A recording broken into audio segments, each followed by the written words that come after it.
We're entering the final lap in the 2024 home and away season.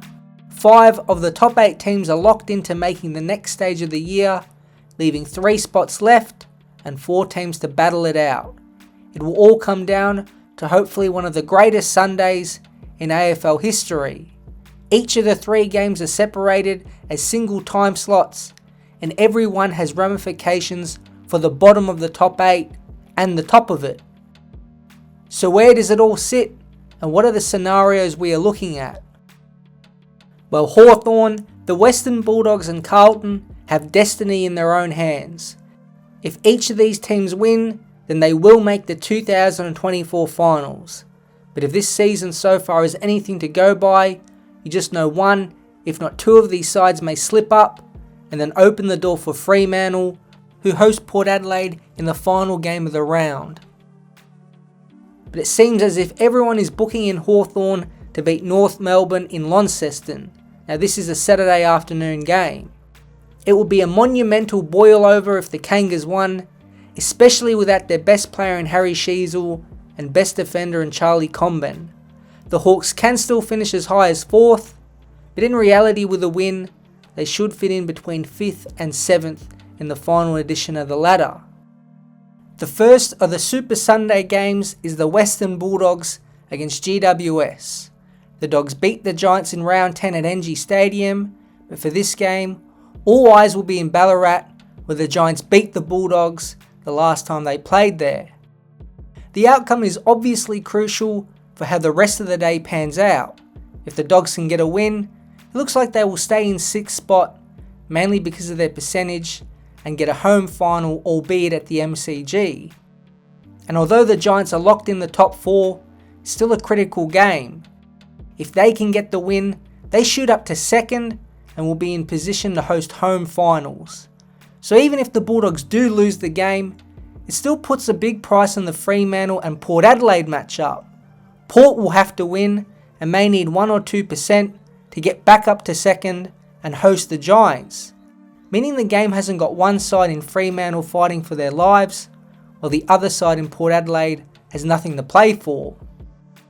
It's the middle game at 3:20 that might be the most intriguing. Carlton survived their trip over to the West without Charlie Curnow and Harry Mackay easily dealing with West Coast. It's a strange one. St Kilda have nothing to play for, but belted Geelong in the second half of round 23 and have won 4 of their past 5 in a quietly strong back half of 2024. And it's unlikely Carlton will get back many players despite what their injury list says. On paper and form, you would have to back in the Saints, but again, if the game gets tough and close, will they dig as deep as Carlton, who will guarantee a final spot with a win? I'm not so sure. Fremantle fans will be bleeding red, white and black. Sunday has a chance to be an all-time great one, but if the Dogs and Blues get up, it may also be an all-time anticlimactic one. So where do the 5 teams locked in the 8 sit, and how are they travelling? Despite being a bit spotty in the past month and a half, Geelong looks secure in yet another top 4 finish. All they have to do is beat a battling West Coast side who couldn't even challenge a weaker Carlton team at home. They also get to play this at GMHBA Stadium. Out of the top 8 right now, feels like people aren't rating the Cats at all. They are still top 8 in the 3 main scoring sources, 3rd for intercept marks per game, and surprisingly, 5th for total clearances won per game. However, it's defensively, they aren't as we expect them to be, and it's been a bit of a problem all year. They are in the bottom half for goals conceded per game, bottom 4 for score from stoppage, and are just average in the all-important turnover game. Have Geelong overall had the season of a top 4 side? Not really, but with everyone else around them faltering, they will sneak in and give themselves a shot. Unless the Cats get a huge percentage boost, which is possible, 2nd and 3rd will be Port Adelaide and GWS in some order. Right now, they are the 2 informed sides, with the Giants winning 7 in a row and the Power winning 5 on the bounce. Both sides have glaring similarities. Neither of them are standout in the turnover game, but Port Adelaide sits 6th and the Giants sit 7th in scoring from stoppage. It was the midfield that decided the last final played between the two in Adelaide last year. GWS won clearance by a massive 16 in that semi-final, but with another year of full-time midfield under Butters, Rozee and Horne-Francis, they should be better equipped for the challenge if it happens. From the top 4, these are the two most informed sides. Then there's Sydney and Brisbane. The Lions blew top 4 with back-to-back losses to GWS and Collingwood, but it's hard to completely rule them out of contention. History tells you need to finish top 4, but this side did just win 9 straight games. And everywhere you look on paper, there is green.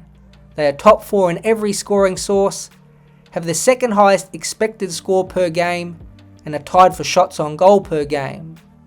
But can they grow up and convert when it matters? We all saw the multiple calamities in the Collingwood game, which ended up costing them. Selfishness, bad kicking and decision making lost them the game. But Chris Fagan is right.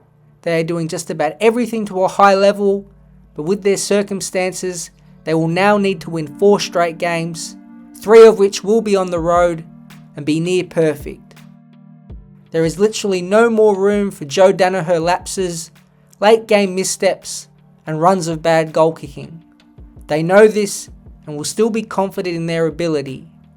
At their best, Brisbane still might be the best team in it.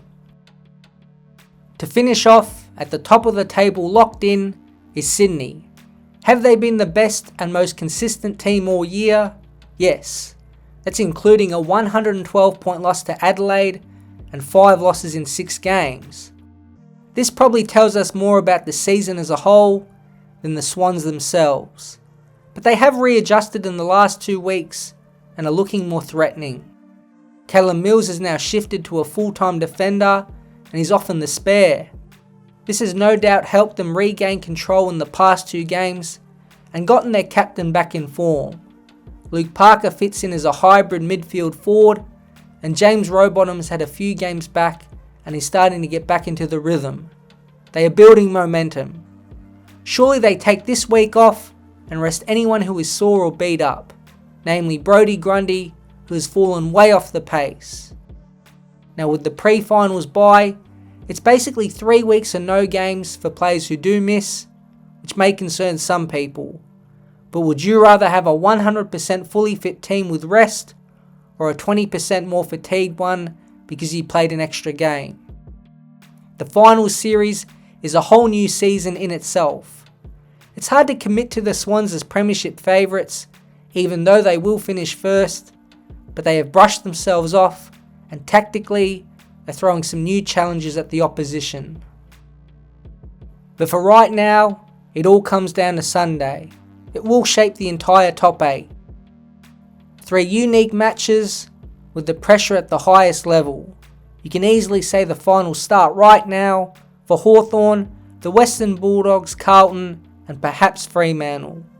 2024 has been too wild to finish in a quiet fashion, and deep down it feels like the final game of the season out west will be for all the marbles in some way or another.